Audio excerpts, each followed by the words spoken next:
વડોદરાના દિવાળીપુરા સ્થિત નવી કલેક્ટર કચેરી ખાતે ગુજરાત રાજ્ય વન વિકાસ નિગમ લિમિટેડ પોર વડોદરામાં કથિત ભ્રષ્ટાચાર, હાજરીપત્રકમાં ગેરરીતિઓ અને સરકારી નાણાંના દુરુપયોગના આક્ષેપોને લઈને જિલ્લા કલેક્ટરને રજૂઆત કરવામાં આવી હતી.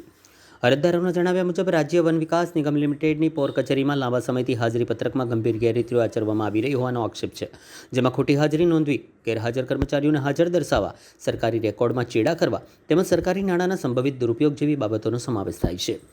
આ મુદ્દે અગાઉ પણ અનેક વખત લેખિત અરજીઓ કરવામાં આવી. મેનેજિંગ ડિરેક્ટર સહિત સંબંધિત અધિકારીઓને વારંવાર ધ્યાન દોરવામાં આવ્યું હોવા છતાં પણ આજ દિન સુધી કોઈ અસરકારક તપાસ કે જવાબદાર વ્યક્તિઓ સામે કાર્યવાહી કરવામાં આવી નથી. અરજદારોનો આક્ષેપ છે કે અગાઉ કરાયેલી રજૂઆતો છતાં કાર્યવાહી નહીં થતાં કેટલાક ઉચ્ચ અધિકારીઓ દ્વારા જવાબદાર કર્મચારીઓ અને અધિકારીઓને બચાવવાનો પ્રયાસ થઈ રહ્યો હોવાની શંકા ઊભી થઈ રહી છે. જો નિષ્પક્ષ તપાસ કરવામાં આવી હોત તો અત્યાર સુધીમાં સમગ્ર મામલો સ્પષ્ટ થઈ ગયો હોત, તેમ પણ રજૂઆતમાં જણાવાયું છે.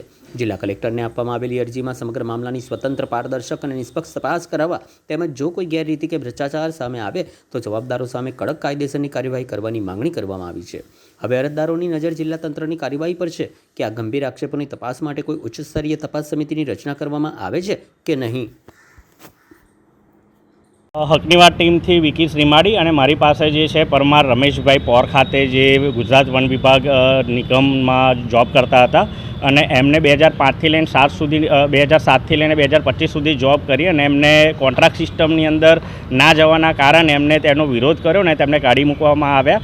ત્યાર પછી ઘણી બધી રજૂઆતો કરી, તેમાં આરટીઆઈના માધ્યમથી ઘણા એવા પુરાવા અમારી સામે આવ્યા છે કે જ્યાં આગળ જે ગુજરાત રાજ્ય વન વિભાગ નિગમ છે તેની અંદર જે કામ કરનાર જે વ્યક્તિઓ છે તેની જે માહિતી માગવામાં આવી એમાં જે લોકો કામ કરતા જ નથી એવા લોકોના નામ છે અને એ લોકોને બારોબાર પગાર પણ ચૂકવાઈ જાય છે. એટલે અમારા સીધા આક્ષેપ એ છે કે જે સરકારી તિજોરીને ખાલી કરવાના જે વહીવટ ચાલે છે, જે અધિકારીઓ કામ કરે છે, તેની રજૂઆત અમે જવાબદાર જે મેનેજિંગ ડાયરેક્ટર છે અલકાપુરી ખાતેની કચેરી પણ કર્યા છે, મુખ્યમંત્રીને પણ રજૂઆત કરી છે અને જવાબદાર અલગ અલગ સાહેબોને અમે લેખિતની અંદર રજૂઆત કરી છે, છતાં પણ એનો કોઈ પણ સચોટ જવાબ અમને મળ્યો નથી. એટલે અમે આજે કલેક્ટર કચેરી સાહેબશ્રીને અહીંયા આજે એક લેખિતની અંદર અરજી આપવા આવ્યા છે કે તમામ જે અરજીઓ છે, જે અધિકારીઓ છે તેની ચકાસણી કરવામાં આવે અને ઊંડાણપૂર્વક જો તપાસણી થશે તો ચોક્કસથી સરકારી તિજોરીને ખાલી કરનારા જે અધિકારીઓ છે તે બહાર આવશે.